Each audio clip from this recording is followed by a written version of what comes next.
বাংলাদেশের সেনা প্রধান জেনারেল ওয়াকারুজ্জামান তার ভূমিকা কি? তার সেনা আমাদের এটা মাথায় রাখতে হবে যে সেনাবাহিনীর প্রধান, তার মানে তার উপরেই পুরো সেনার দায়িত্ব।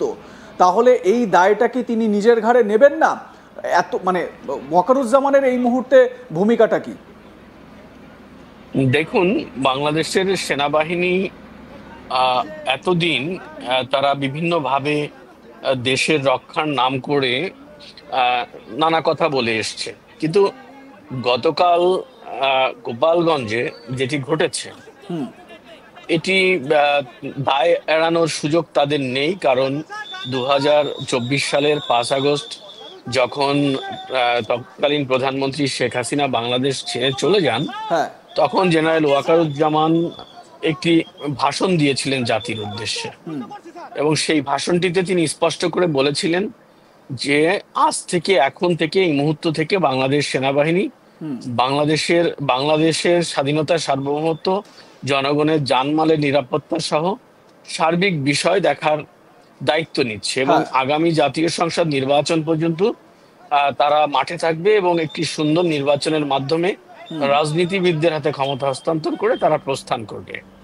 কিন্তু কালকে যে ঘটনাটি এই সেনাবাহিনী ঘটিয়েছে, সেটির পরে আর এই সেনাবাহিনীর উপরে জনসাধারণের নিরপেক্ষ ভরসা করার কোনো জায়গা নেই, থাকলো না।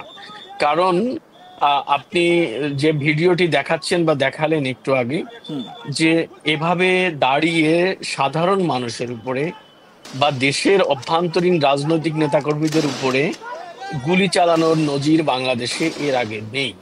বাংলাদেশ অনেক সামরিক শাসন দেখেছে, জিয়াউর রহমান, হুসাইন মোহাম্মদ এরশাদের মতো প্রভাবশালী সামরিক কর্মকর্তাদের শাসনও বাংলাদেশ ছিল। সেই সময়টাতেও বাংলাদেশে এরকম করে গুলি করার কোনো নজির নেই। এবং কালকে যে 4 জনের লাশ ইতিমধ্যেই ডেড বডি ইতিমধ্যে পাওয়া গেছে, সেই ডেড বডিগুলোর প্রত্যেকটি ডেড বডির বুকে বা পিঠে বা পেটে বা মাথায় গুলি করার চিহ্ন আমরা দেখতে পেয়েছি। তো এই যে ব্যাপারটি, যে তারা কিন্তু কখনো, যদি সামরিক বাহিনী হোক আর আইন শৃঙ্খলা রক্ষাকারী বাহিনী হোক, যেই হোক না কেন, তারা যদি জনগণকে নিবৃত্ত করার জন্য গুলি চালায়, সাধারণত আমরা দেখি তারা পায়ের নিচে শুটিং এর যে প্রটোকল সেটা মানা হয়, সেটা মেনে নেয়। কিন্তু কালকে যেটি করা হয়েছে, এটা যুদ্ধ ক্ষেত্রেও এটা হয় না, যে মানুষের বুক বরাবর বা মাথা বরাবর গুলি করে কাউকে হত্যা করা। এটা হত্যা করার জন্যই তারা গুলি করেছিল এবং তারা হত্যা করেছে, এবং এর দায় কোনোভাবেই ওয়াকারুজ্জামান সেনাপ্রধান এবং তার এই বাহিনী কোনোভাবেই এড়াতে পারে না। এটি তাদেরকে নিতেই হবে। এবং বিভিন্ন মহল থেকে, বিভিন্ন গণমাধ্যমেও এই ছবি বা এ ধরনের মন্তব্য আমরা ইতিমধ্যে দেখতে পেয়েছি, যে যেখানে সেনাবাহিনী মানে এভাবে দেশের জনগণ বা এইভাবে দেশের কোনো রাজনৈতিক প্রতিপক্ষের উপরে গুলি চালাচ্ছে।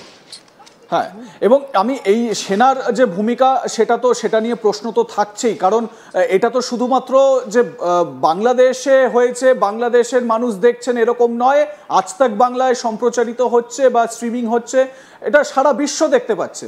সব জায়গায় কিন্তু এই ছবি সামনে এসেছে। আমি একটু রাজনৈতিক যে জায়গাটা, সেইটা নিয়ে আরও বিস্তারিত আলোচনার জায়গায় আসব। তবে এই পাশাপাশি এই যে গোপন গোয়েন্দা রিপোর্ট, যেটা শহীদুল ভাই একটু আগে বিশ্লেষণ করছিলেন, সেই গোপন গোয়েন্দা রিপোর্টে আরও একটি বিষয় উঠে এসেছে। সেটা হচ্ছে গিয়ে একটা ইসলামিক গার্ড তৈরি করার একটা ভাবনা চিন্তা চলছে। ঠিক যেরকম আপনারা জানেন যে ইরানের ইসলামিক রেভলিউশনারি গার্ড রয়েছে, সেই একটা সেনার মধ্য থেকে আলাদা একটা সেনা তৈরি করা হয়েছে, এবং সেই মতন করেই কিন্তু আরও একটা এই রকম তরুণদের, 15 থেকে 25 বছর বয়সীর তরুণীদের সেখানে জায়গার ব্যবস্থা করা হচ্ছে।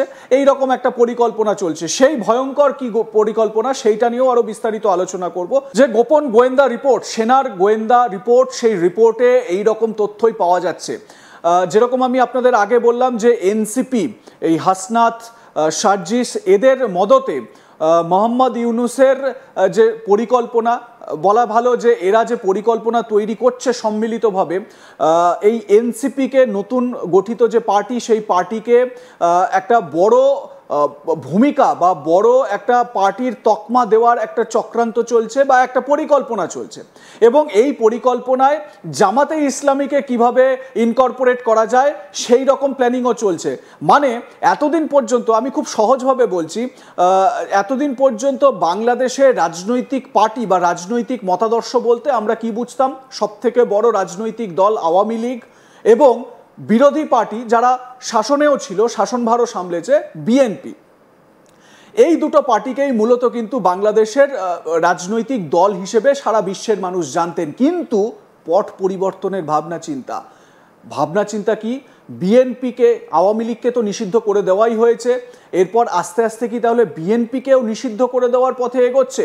আমি এই বিষয়টা আরও বিস্তারিত জানার চেষ্টা করব, এবং একই সঙ্গে এই যে ইসলামিক গার্ড তৈরি করার একটা প্ল্যানিং, এই প্ল্যানিংটা কি গোপন রিপোর্টে উঠে এসেছে সেটাও জানার চেষ্টা করব। চলে যাব শহীদুল ভাইয়ের কাছে। শহীদুল ভাই, এই যে ইসলামিক গার্ড তৈরি করার কথা বলা হচ্ছে, এটা ঠিক কি? মানে এই যে এইটা করে কি এর মূল উদ্দেশ্য হবে, এর লক্ষ্য কি হবে, আর কিভাবে এরা কাজ করবে, মানে কিভাবে এরা পরিচালিত হবে, মূল বিষয়বস্তুটা যদি বলেন। বাংলাদেশে এই যে রাজনৈতিক পরিবর্তন, এটি মূলত একটি ইসলামিক বিপ্লবই হয়েছে। সামরিক সহায়তায় একটি ইসলামিক বিপ্লব হয়েছে, সামরিক বাহিনীর সহায়তায়। এই অভ্যুত্থানটি মূলত ছাত্র জনতার নাম করে হয়েছে, তাদেরকে সামনে দিয়ে করা হয়েছে যাতে পরিস্থিতি কোনো রকম তাদের বিপক্ষে না যায়। এবং সেখানে আমরা এখন মানে বলতে আর দ্বিধা নেই যে সেনাবাহিনী এবং এই উগ্রপন্থী গোষ্ঠীর যৌথ অভ্যুত্থান এটি। তো এটা যখন বাংলাদেশের সেনাবাহিনীর মধ্যে শুধু যে তাদের পন্থী তা নয়, কিছু মানুষ না, অনেকেই আছে, তাদের সমর্থিত অনেকেই আছে যারা মোটামুটি বাংলাদেশের মুক্তিযুদ্ধের চেতনার বাংলাদেশ বা স্বাধীনতা সার্বভৌমত্বের বাংলাদেশে বিশ্বাস করে। তো সেই জায়গা থেকে এরা মোটামুটি এই বাহিনীর পুরোটা এরা ট্রাস্ট করতে পারছে না, যে কারণে এরা মূলত প্রথমে বিপ্লবী সরকারের চেষ্টা করেছিল সেনাবাহিনীকে বাদ দিয়ে। বিপ্লবী সরকার অর্থাৎ যখন কোনো দেশে বিপ্লবী সরকার গঠিত হয় তখন সে দেশের সংবিধান ভেঙে যায়, সে দেশের সামরিক বাহিনী থাকে না, এটা বিপ্লবী বাহিনী করা হয়। কিন্তু সেটি যেহেতু তারা প্রথম দিক থেকে পারেনি, এখন তারা সেই প্রচেষ্টাটাকে নতুন করে তৈরি করেছে। তারা চায় বাংলাদেশের চারটি অঞ্চলে ভাগ করে একটি ইসলামিক ফোর্স তৈরি করা, যে বাহিনীটি মূলত সেনাবাহিনীকে বিলুপ্ত ঘোষণা করা হবে এবং এই বাহিনীটি বাংলাদেশটাকে পরিচালনা করবে। সেখানে সেনাবাহিনীর বিলুপ্ত হওয়ার পরে তাদের যারা আগ্রহী সদস্য থাকবে, তাদের যারা আগ্রহী অফিসার থাকবে, তাদেরকে অন্তর্ভুক্ত করা হবে এই বাহিনীতে, যেমনটি আপনি বলছিলেন ইরানের মতো।